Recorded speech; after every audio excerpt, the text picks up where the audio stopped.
What is up, guys? I'm J1, your unique hero. And once again, we return to the wonderful world of professional wrestling to handle how I would have done it, where I take an infamously atrocious wrestling angle from the past and tell you how I would do it differently, because I'm the smart aleck.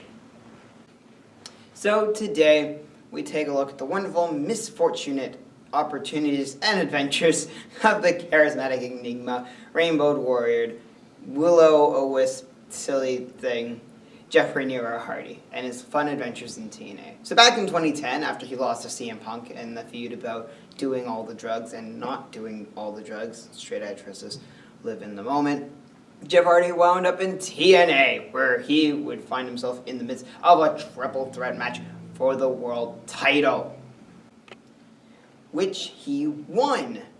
He beat out Mr. Anderson, aka Mr. Kennedy, and Olympic gold medalist Kurt Angle, with shenanigans afoot as Hulk Hogan and Eric Bischoff would form Discount NWO. Oh wait, I forgot, that's Immortal Brothers, I think.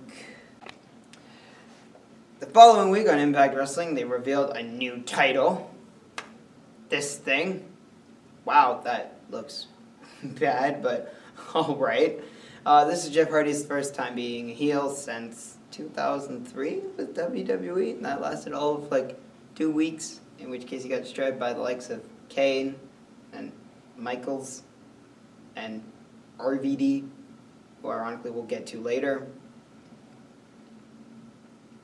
And yeah, it was weird. So, after he won the world title, RVD came out to tell Jeff, "What are you doing, mate?" And then he got hit in the head with the world title. Again, before it became this thing. Yeah! This thing. So anyways, yeah, and then the most bizarre of choices happened. Recently turned babyface Matt Morgan, who's about 7 feet tall, that's like 2 feet taller than I am now. He just turned babyface, just turned face, keyword just, and decided to face just turned heel Jeff. So Mr. Anderson, Mr. Kennedy, he was suffering from a concussion or an injury or something. Anyway, so he got his shot at the world title at Genesis, which is a January pay-per-view for the company, and Mr. Anderson won. He had Fortune. Sounds like a boy band, a really bad boy band, like One Direction, only named Fortune. Anyways, it consisted of more than 4 people. Shocker. It consisted of AJ Styles, Christopher Daniels, Frankie Kazarian, Bobby Roode, and James Storm. Fortune. Good work, TNA, you can count. Anyways, they cost Jeff Hardy the world title. That's good work, guys. Good work. And then after that, that's the next pay-per-view in February, against all odds, in a ladder match or a TLC match, I could care less, whatever it's called. Jeff Hardy won the world title back. He won the world title back. So he lost it for a month and then got it back 1 month later. Gosh, shouldn't we be putting more focus on Jeff? I really think we should. Probably. So who is his next challenger going to be? It's the Icon. Sting makes a grand return and says he's going to take the world title. He probably didn't say that, but you get the idea. He comes after Jeff Hardy's world title, where they make the most bafflingly weird, Confucius thing ever in the history of ever. Sting wins the TNA world title on an episode of Impact, yet somehow Jeff Hardy gets it back before the pay-per-view Victory Road. And then, well, you would think this is a match to look forward to. After all, the charismatic enigma versus the Icon for the TNA world title. What can go wrong? Jeff Hardy can get so intoxicated he looks like a piece of spaghetti that looks like Jeff Hardy but clearly isn't Jeff Hardy. Good stuff. Even if TNA had a month in advance knowing that this was going to happen, they had no way of keeping Jeff off the show. And this is where things go havocly wrong for my booking, because I can't book this. I just can't. It was a real life thing. The only way I could book it so that it didn't happen is if Jeff Hardy wasn't on the show. And why shouldn't Jeff Hardy be on the show? He is your world champion, supposed to be the biggest heel in the company, although he's failing, because at this point, he has maybe 50% of the crowd hating him, and that's 50% of the young people who have never heard of Jeff Hardy's earlier career. And not to mention, if we haven't mentioned it already, he was so intoxicated that he could barely work safely, so much so Eric Bischoff had to come out and say, for the love of gosh, just pin him quick. Yeeks. This is rated -1 stars. Boy, you would think a match between Sting and Jeff Hardy was better than -1 stars, but wow, what a weird world that we live in.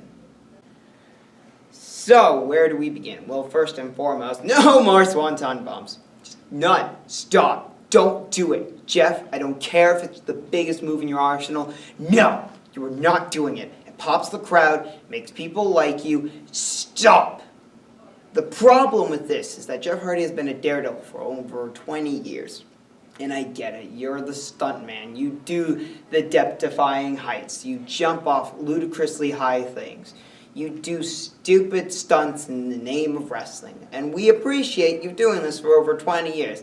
But after 20 years of doing this, Jeffrey Nero Hardy, you don't have to kill yourself anymore in the name of wrestling. You're already established. Rest up. Heal your body. Do what Jimmy Havoc did when he was in Progress, trying to prove that he's the best. Prove that you can wrestle. Don't be the stuntman that you always have been. Show that there's a wrestler inside of you. I mean, for gosh sake, you don't need the Swanton Bomb. And I'm going to get Jeff some proper heel heat. Let's begin. Apparently they really like that was the thing. Absolutely, you can keep the Twist of Fate. If anything, Taz made a great call when he hit it one time. He said, Twist of Hate. Nice work. Taz, renaming the move perfectly to suit the time period. And the only other move that I would keep in terms of the big moves of Jeff Hardy's arsenal would be the Whisper in the Wind. Now, I know what you're saying, hey, why can't he do the Swanton, but he can do the Whisper in the Wind? Because, and I'll tell you why. Because Jeff Hardy in his youth, when he was able to run up those ropes and do it like super quick, you almost barely had time to counter, it was a great counterattack, you know. During an epic battle, somebody like, I don't know, let's say Mr. Anderson could Irish whip him into the ropes. Jeff Hardy leaps up to the top rope, hits him with Whisper in the Wind quickly, and it's a great counterattack maneuver. It can come out of nowhere and also add drama and intensity to the match. The only time he performs this move is during a big fight feel, so you understand the difference between Jeff Hardy, you know, truly respecting his opponent and really thinking that this is a good match for him as a heel versus just your stereotypical Hardy has to wrestle for the world title. And I have very little time to work with. I have about 5 months worth of, I have 6 months worth of stuff. 5 months I'm actually going to be able to change 4 pay-per-view matches that I can actually deal with. I need 3 quality opponents. And yeah, that's not going to be easy. So yeah, let the fun begin. So, my first choice for an opponent is going to be Robert Von Donald. Yes, Rob Van Dam.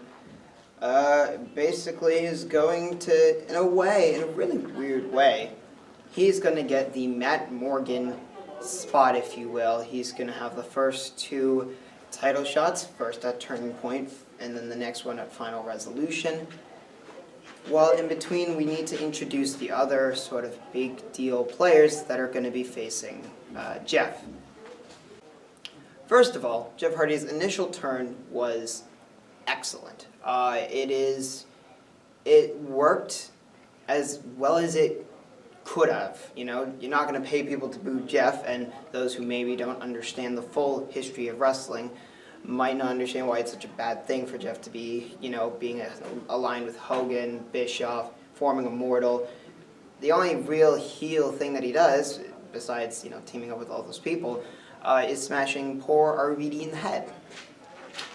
And then they send RVD to go have a feud with members of EV2, which is essentially ECW, in a team on TNA. And it's dumb. So we just scrap that nonsense. So for this, simply, easy put, RVD is going to get the first spot. It only makes sense. You teased it. You teased it with Bound for Glory when Jeff hit him with the title.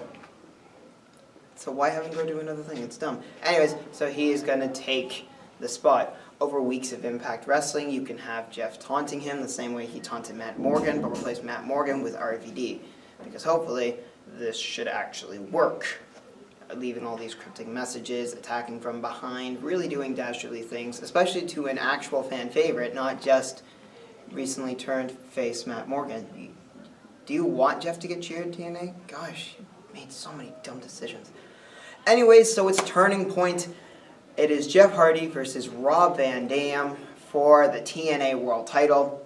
And Jeff obviously has to get the win. He should be the most important thing. Immortal should be bragging about the fact that they have a new champ in Jeff Hardy and that nobody can beat him. And this is very important. And RVD displays this. They have great matches. They should have great matches together. They should have great chemistry. So these matches should be super good. If I had to give a guess, anywhere from 3.5, 4.5, maybe even 5 stars. But maybe that's pushing it just a little bit for the sake of fantasy booking. So now we need to start bringing in some new people. We need to start establishing some other credible and worthy contenders to Jeff Hardy's TNA World Heavyweight Championship. This is where good old Mr. Anderson, or Kennedy, take your pick, and Matt Morgan come into play. See, Immortal always had the numbers game. It's always the numbers game with Immortal. They had Abyss, Hulk Hogan, Ric Flair, Fortune. Yeah. Sounds more like a boy band than a wrestling group. Fortune. And they had Fortune, obviously. Of course, they had Jeff Hardy and would later have people like Matt Hardy come to the fold. But for now, it's just going to be, you know, they have the numbers game. So, you know, a lot of the locker room needs to start being able to team up and start watching each other's backs. And so, on a few episodes of Impact Wrestling, there are matches against Mr. Anderson and Jeff Hardy for the TNA World title. This is what happens when you have 6 months worth of stuff to book. Thanks, TNA. Really helps. And obviously Jeff Hardy wins and can start giving Mr. Anderson those good old-fashioned concussions with concertos and stuff, which is why Matt Morgan needs to start caring and all that stuff. RVD, by barely, defeats Matt Morgan in a very competitive #1 contenders match on a random episode of Impact Wrestling, heading into Final Resolution, happening on December the 5th of 2010. Yeah, I studied for this. I had to look this stuff up. It's kind of shameful, actually, but whatever. So, yes, in the second match at Final Resolution, it is Jeff Hardy versus Ronald Von Donald for the TNA World title, and Jeff Hardy has to win again, obviously. Maybe he hits a Whisper in the Dark. Maybe this is where he debuts that new submission hold that should be aforementioned. Because again, Jeff is trying to prove that he's a wrestler, that he can actually go, that he doesn't need to resort to ludicrous stunts and high heights in order to win his matches. He can properly go with the best of the best. And I think that by debuting a new submission hold, this should do the trick. It could be just a sleeper hold. It could, but, you know, don't be afraid to get creative, guys. You can be creative. I know you can. Need I remind you, you got this thing over. You got a woman to act like they're a child, and you got it over. So if you can do that, this should be like primary levels of how to book a heel. Silly billies. It should, you know.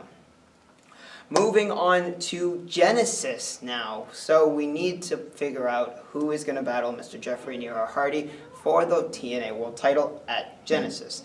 Now, as mentioned in the real events of stuff, somehow Mr. Anderson won the TNA World Title. Nope, not gonna happen. This time I'm gonna have at Genesis Matt Morgan face Jeff for the TNA World Title, and Matt Morgan is gonna lose because he should lose. So now Jeff Hardy is looking more unstoppable than ever, having 3 successful title defenses at Turning Point, Final Resolution, and Genesis. Now we need to crown a new #1 contender because Jeff Hardy is unstoppable. Who can stop Jeff? So we have ourselves a tournament. That's what we have. We have ourselves a tournament. Features Matt Morgan, RVD, Mr. Anderson, and a few immortal goons because immortal. Wow, wow, wow, wow, wow, wow, wow, wow, wow, wow. And so we have fun qualifiers such as Mr. Anderson versus Abyss. We have Mr. Anderson. Did I say Mr. Anderson already? Matt Morgan versus Ric Flair. We have all the fun of the fair. Basically, all the openings of this tournament are a TNA locker room guy versus an immortal guy, and so it all boils down around to this nice final, which will be between Matt Morgan and Mr. Anderson, 2 people who really want the world title. Mr. Anderson feels like he deserves a world title shot because, well, he got a concussion, remember, and he wants that world title back. Matt Morgan, on the other hand, feels like he should get a rematch because Immortal are trying to screw him out of his automatic rematch that he gets because contracts. And they told him that the only way he's going to get that automatic rematch is if he can win the tournament. And Mr. Anderson wins the tournament. He goes on to face Jeff Hardy because Matt Morgan faced him at Genesis and lost. So now we're coming on to the latter portion of this video. Again, this is why 6 months is a pain. So yeah, Mr. Anderson wins the tournament, and he says he is gunning for Jeff Hardy's world title.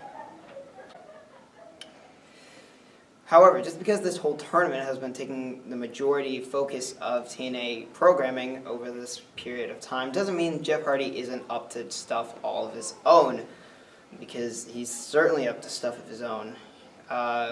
Because the executives feel it's unfair that Matt Morgan doesn't get a rematch, during one of these episodes of Impact, Immortal goes, okay, you want your rematch, you're going to have to work double duty. So one night, he has to compete not only in his semifinal qualifier match to try to advance on, but he also gets a shot at the world title because that's within his rematch. And he loses, because he should lose, via the new submission hold, because we're trying to make Jeff hated.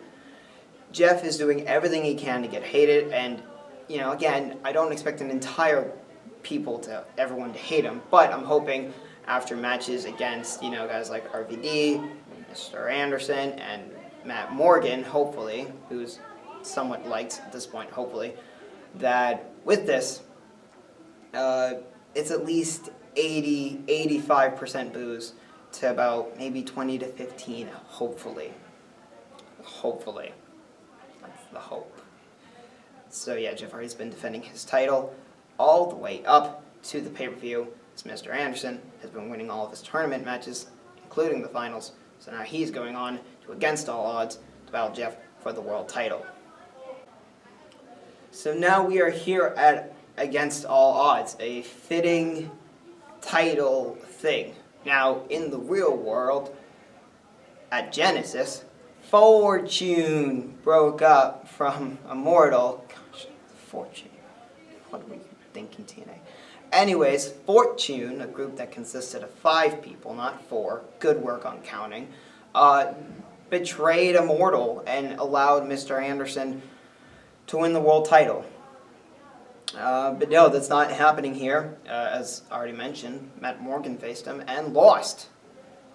So where does Fortune come into all this? Well, I'm so glad you asked. Fortune revealed themselves to try to cost Jeff Hardy the TNA World title at Against All Odds, because really, in theory, it looks like all the odds are against Mr. Anderson, so we give him this ray of hope, but ultimately it still doesn't matter, with guys like Gunner, Bully Ray, Matt Hardy, all coming to the aid of Immortal when Fortune broke rank. Good stuff.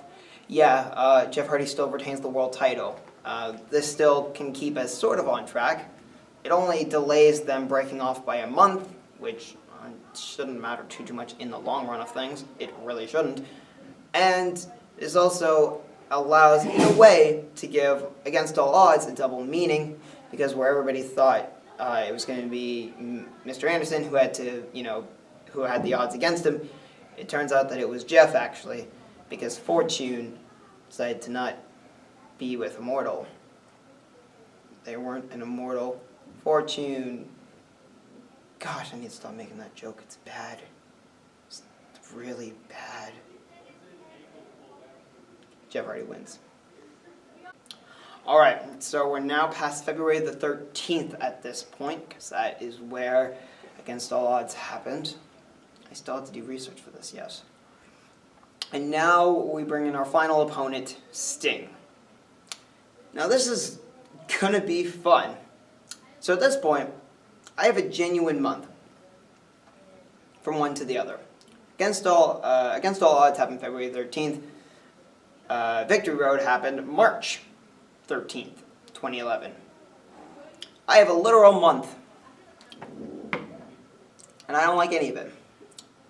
So basically, over the next few months, Jeff Hardy faces kind of like jobbers and no-namers, and some bigger names. He has one more match with RVD. He has a tag match with against Mr. Anderson and Matt Morgan with his brother Matt in Immortal. Hardy Boys reunite. Yeah, we have all that fun of the fair.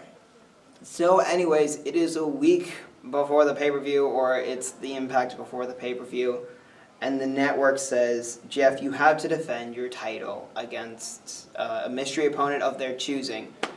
Hopefully by this point, Jeff is getting, 90% of the crowd booing him. Hopefully. It'd be nice if he had all of them, but I don't think he can, because you can't pay people to boo Jeff. Good work. Oh, boy. So Hardy comes out to the ring, not like a piece of spaghetti and not intoxicated. He stands in the ring waiting his challenger. The lights go out. You see little lightning, flashes of light. And then you hear...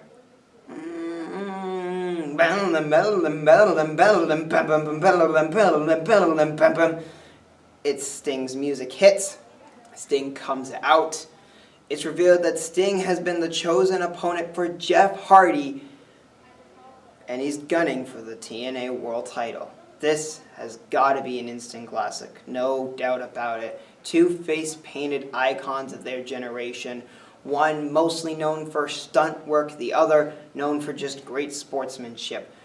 Two of the best in their time clash. Sting, Jeff Hardy, world title. And these two go for a great match. I mean, this one has to be 4.5. Probably 5 stars.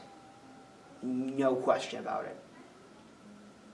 And because of the events that are going to happen, and I know they are, you can't convince me otherwise, Sting wins the TNA World title. Now, hold on. I know. I thought you wanted him to be a dominant champion. I hear you scream. Yeah, but Victory Road's already going to be a PR storm. It is already going to be a PR nightmare. The fact that Jeff Hardy is going to show up to Victory Road intoxicated and unable to compete, leading to what Dave Meltzer gave a negative 1-star match. There is no way TNA can afford to let their world champion be the one intoxicated. Therefore, Sting wins the title. He enters Victory Road as champion. Jeff Hardy can enter as the piece of spaghetti that was so high and intoxicated he couldn't compete. You have that bad match because you just can't book around what happens to a person personal. Like, I can't rebook their personal life. So therefore, this match is pretty much going to be untouched. And it pretty much has to be. There's no way around this, okay? So therefore, you have to leave that as it is. Now, somehow they let this carry on just a few weeks afterwards. But honestly, just cut it there. It's done. I'm done. I hate this storyline. Gosh, it was a nightmare to book. I hate it. You can use this match afterwards to be the sole reason why Jeff Hardy never turns his back on the audience again, with few exceptions coming later, down the line, when I actually get around to booking those. We're done.